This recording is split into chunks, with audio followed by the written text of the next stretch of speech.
The tears of the living are not mere sorrow. They are beacons of light piercing the veil between worlds, calling to those who have crossed over. Edgar Cayce. What if your grief is more than pain?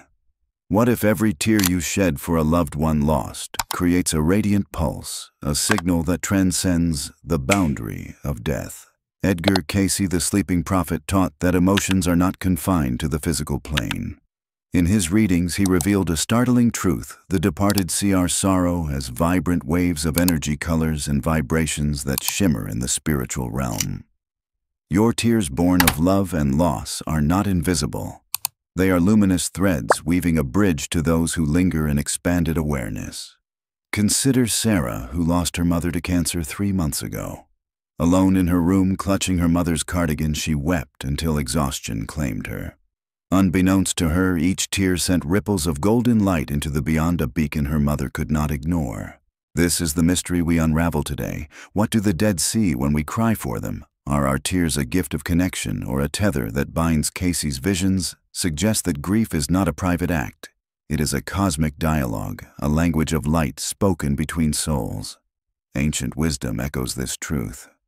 The Egyptian Book of the Dead speaks of tears guiding the departed through the afterlife, a sacred offering of love. Weep not for the dead, for their souls see your heart's light, an ancient scribe wrote. Yet modern science also hints at this connection. A 2021 study from the University of Virginia's Division of Perceptual Studies found that 67% of bereaved individuals reported sensing a loved one's presence during intense grief.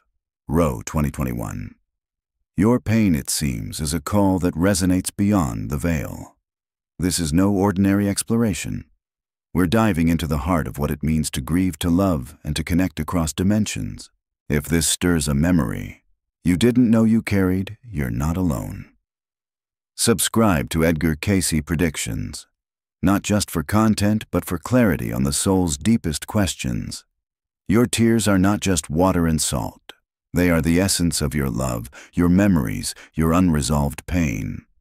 When you sit alone holding a photograph of someone who has passed, whispering their name through streaming tears, you are not merely grieving. You are creating. In that raw, vulnerable moment, your emotions form a bridge of light, a connection that the departed can see and feel. But what does this bridge carry, and how does it shape the journeys of both the living and the dead? Sarah's nightly weeping for her mother was more than sorrow, it was a spiritual act.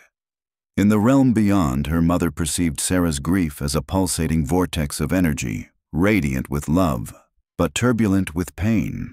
Cayce taught that emotions manifest as colors in the spiritual plane. Pure love glows as gentle gold. Regret swirls in darker hues, anger spikes in sharp red. When you cry, your loved ones see not your physical tears, but the emotional signature behind them, a shifting tapestry of light that reveals your heart's truth. This phenomenon carries profound weight. A hospice nurse with 30 years of experience once shared a pattern she observed. Those nearing death often spoke of seeing the emotional ties binding them to their families. They want to comfort those who will grieve, she said, but they also feel a pull toward something greater. Your tears, your silent prayers, your whispered words in solitude, none go unnoticed. They form energetic chords, beautiful in their intensity, but sometimes heavy in their effect. Consider Claire, who glimpsed this truth during a near-death experience. For 3 minutes, her heart stopped, and she saw her family in the hospital waiting room, not just their bodies, but their emotions as vibrant auras. Her husband's worry was a deep blue cloud. Her daughter's fear flashed like lightning.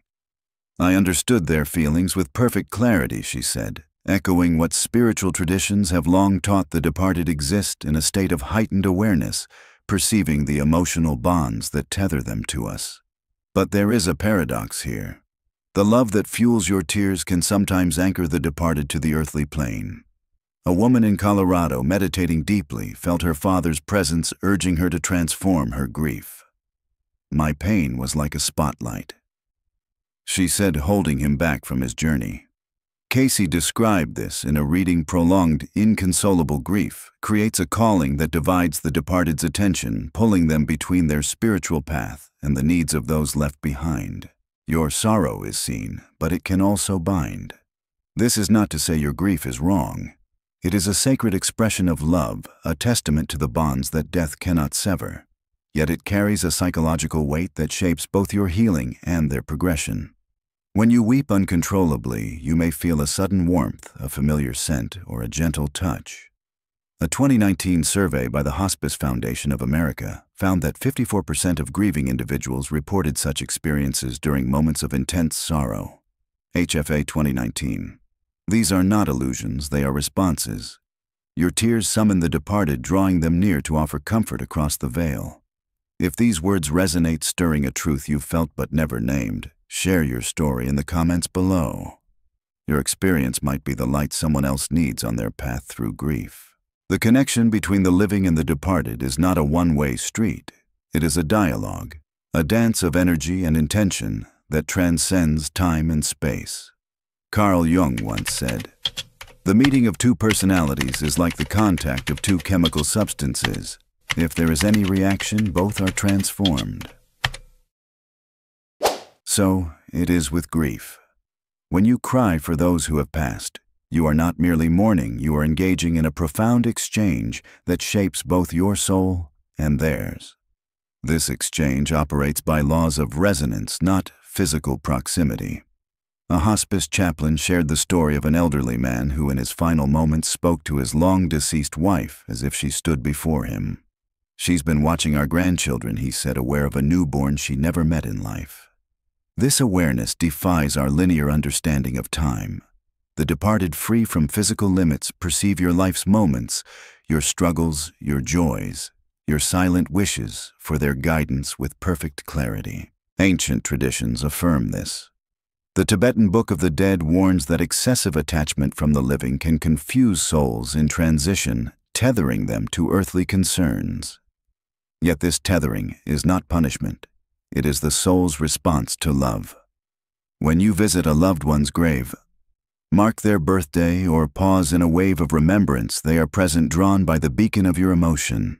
A mother who lost her son described feeling his touch on her shoulder just as he used to do during her deepest grief.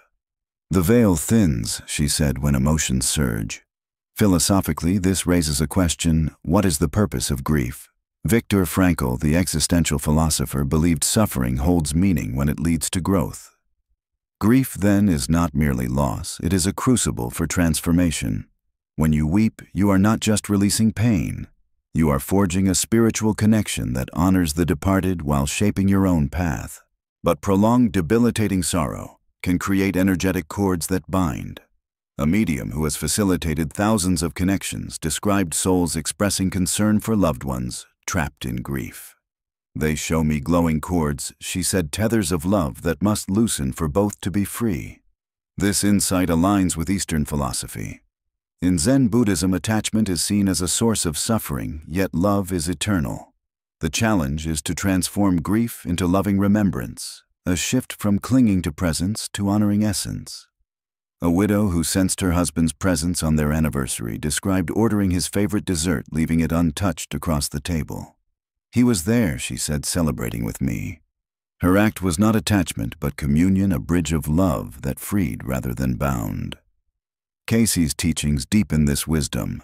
He explained that excessive grief causes distress to the departed, not because they reject our love, but because they cannot fully answer our call. Their compassion pulls them to us, yet their journey beckons them forward. When we remain inconsolable, we create a storm of energy, beautiful but heavy. The philosophical invitation is clear: grief must evolve, not to forget, but to transform. As Alan Watts noted, you don't cling to the past because the past is not clinging to you. Your tears are a dialogue, but their meaning lies in how you shape the conversation. This channel explores soul truths others fear to voice. If you're ready to remember, click subscribe. Your path is just beginning. What if your grief is not a burden, but a sacred invitation? Edgar Cayce taught that love transcends death, but its expression must evolve to honor both the living and the departed. When you cry, you create a bridge of light, a call that draws your loved ones near. But as your tears shift from anguish to gratitude, from clinging to communion, you generate a new kind of light, a steady warm glow that frees both your soul and theirs. This transformation is the soul's alchemy. A woman who lost her daughter described it. For years I was consumed by grief. Then I felt her as a loving energy, not absent, but present. I began to live again, honoring what she'd want for me. Her tears became tears of gratitude, a light that liberated both. Cayce's readings affirm this. When grief evolves into loving remembrance, the bond shifts from painful attachment to spiritual connection, supporting the departed's journey while healing your heart. The wound is the place where the light enters you, wrote Rumi. Your grief, though heavy, is a portal to awakening. By transforming sorrow into gratitude, you honor the love that death cannot erase. A hospice chaplain shared that the dying often wish for their families to live fully, not suffer endlessly. Your loved ones see your tears, but they hope to see your healing, a life shaped by their love, not broken by their absence. So what if you're not broken? What if your tears are a language speaking to souls who never left you? As you navigate loss, remember your sorrow is seen, your love is felt, and your healing is a gift to both worlds. This isn't just a channel, it's a return to what your soul always knew. Subscribe to Edgar Cayce Predictions, and let's walk this path together.